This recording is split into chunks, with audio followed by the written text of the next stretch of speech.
Quelle est la fonction du système lymphatique dans l'organisme? Beaucoup de personnes ignorent la fonction du système lymphatique ou ne savent pas que nous bénéficions de ce type de circulation dans l'organisme. Découvrez de quoi il s'agit. La majorité des gens connaissent l'existence du système circulatoire mais peu sont au courant de la fonction du système lymphatique dans l'organisme. La lymphe joue un rôle fondamental dans le corps humain et il s'agit d'un autre type de circulation, reliée au sang, sans laquelle nous ne pourrions pas vivre. Le système lymphatique transporte la lymphe des tissus vers le sang, de façon unidirectionnelle. En d'autres termes, elle n'a qu'un seul parcours, dans une seule direction, et elle ne fait jamais demi-tour. La lymphe est un liquide qui se produit au milieu des tissus, après la filtration du sang. Nous pourrions dire que le début de la lymphe est le liquide interstitiel et que ce liquide provient du sang qui est filtré des artères et imprègne les cellules corporelles. Étant donné qu'il s'agit d'un liquide filtré, la lymphe pourrait continuer à s'accumuler dans les tissus en même temps que la circulation sanguine. Pour éviter cet engorgement, la fonction du système lymphatique consiste à le drainer entre les cellules pour qu'il retourne dans le système circulatoire du sang. Quelles sont les parties du système lymphatique? Le système lymphatique remplit son rôle dans l'organisme à travers différentes composantes. Les vaisseaux lymphatiques et les ganglions sont ceux qui stimulent et conduisent la lymphe dans son parcours. Étudions-les plus en détail. Lymphe. Comme nous l'avons signalé, la lymphe est un liquide qui provient de la filtration du sang. Elle se trouve au milieu des tissus sous forme de liquide interstitiel et se compose principalement de protéines, de sels et de globules blancs. Elle est incolore, contrairement au sang. Pour se déplacer dans le système lymphatique, la lymphe se sert de la force des muscles. Il n'y a pas de pompe qui stimule la circulation, comme le fait le cœur avec le sang. À travers le mouvement musculaire habituel, en marchant, en faisant de l'exercice, en réalisant les tâches quotidiennes, les fibres des muscles obligent la lymphe à aller et venir. C'est pour cela qu'il s'agit d'une circulation beaucoup plus lente que la circulation sanguine. Vaisseaux lymphatiques. Comme les vaisseaux sanguins, artères et veines, qui sont des composants du système circulatoire, les vaisseaux lymphatiques le sont pour la circulation de la lymphe. Leur paroi est similaire à la paroi des veines. Elle possède aussi des valves qui essaient de stopper le recul de la lymphe quand elle doit monter.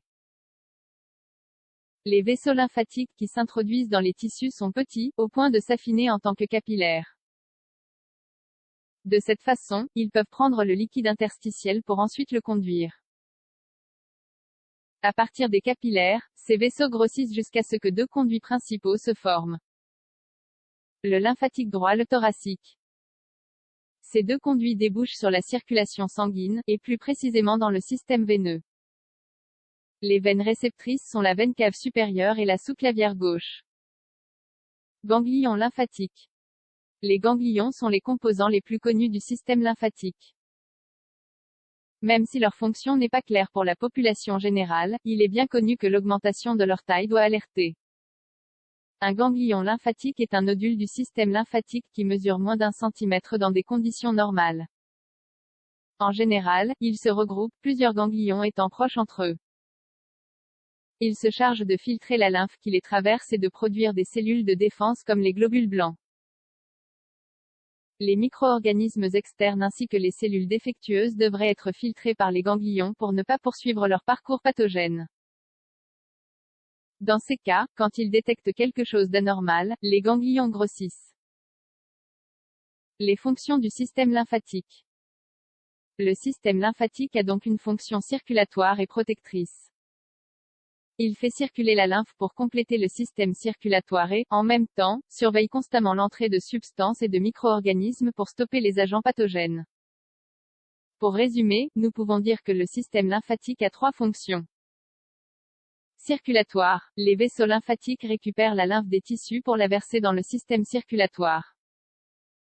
À travers le mouvement musculaire, ils stimulent le liquide dans tout le corps pour qu'il se déplace et ne stagne pas. Par ailleurs, il y aura des valves sur le parcours pour garantir que la lymphe va bien dans une seule direction et ne fait pas demi-tour. De filtration, le système lymphatique a une fonction de filtre. Certaines substances sont grandes ou lourdes, sur le plan moléculaire, pour le système circulatoire. Dans ces cas, les vaisseaux lymphatiques interviennent, en transportant ce qui ne peut pas être transporté par le sang. Immunologique, les ganglions lymphatiques sont des stations de combat pour les infections. Étant donné qu'ils peuvent produire des globules blancs, ces petits organes s'activent s'ils détectent un composé étranger à l'organisme qui serait potentiellement pathogène. Ils jouent aussi un rôle fondamental dans la détection interne du cancer.